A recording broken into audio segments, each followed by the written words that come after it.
Барлықтарыңызға сәлем. Бүгін сіздермен өте дәмді, ерекше соуспен дайындалатын баклажаннан салат дайындайтын боламыз. Міндетті түрде YouTube каналыма тіркеліп, қоңыраушаны басып қойыңыздар. Алдағы уақытта көп жаңа рецептермен бөлісетін боламын.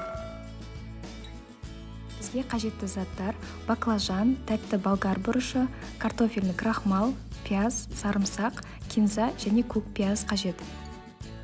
Ал соусқа қажетті заттар: соевый соус, рисовый уксус, сарымсақ және қант қажет болады.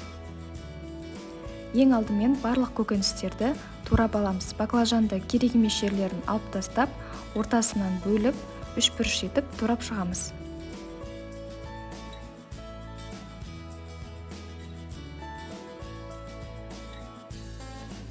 Одан соң оны ыдысқа салып, үстіне крахмал қосып араластырамыз.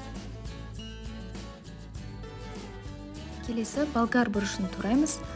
Қажет емес жерлерін алып тастап, оны да үш бұрыш етіп турап шығамыз.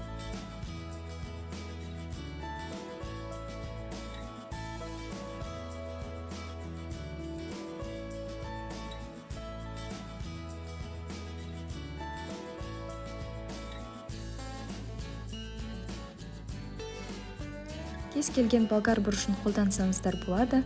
Мен қызыл және сары түсті болгар бұрышын қолдандым.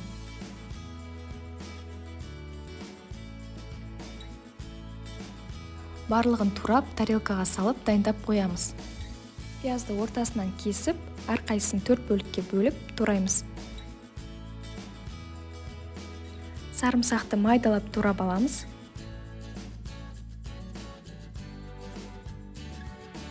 Содан соң көк пиязды және кинзаны турап дайындап аламыз.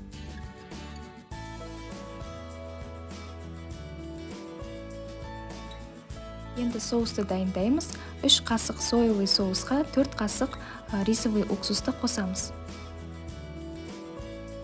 Үстіне теркадан майдалап 2 сарымсақты және қантты қосып араластырамыз. 60 мл суға 1-2 қасық крахмалды қосып араластырамыз.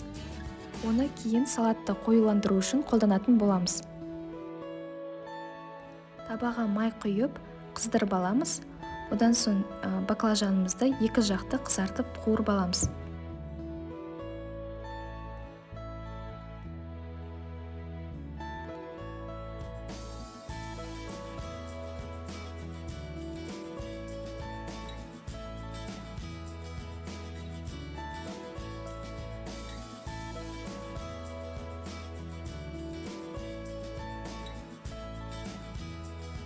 Артық майды алып тастап, табада кішкене майды қалдырамыз.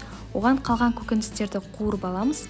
Ең алдымен сарымсақты салып, артынша бірден пиязды саламыз.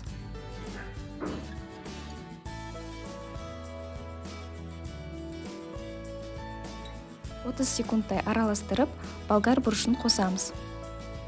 Шамамен 3 минуттай қуырып аламыз. Көп қуырудың қажеті жоқ, қатты езіліп, жұмсақ болып кетпеуі керек.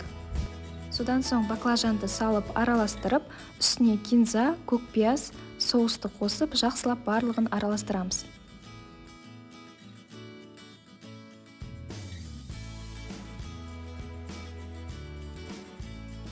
Бір минуттай қуырып, одан соң суға қосылған крахмалдан 3-4 қасықтай қосып араластырамыз. Ол біздің салатымызды қоюлату үшін қажет.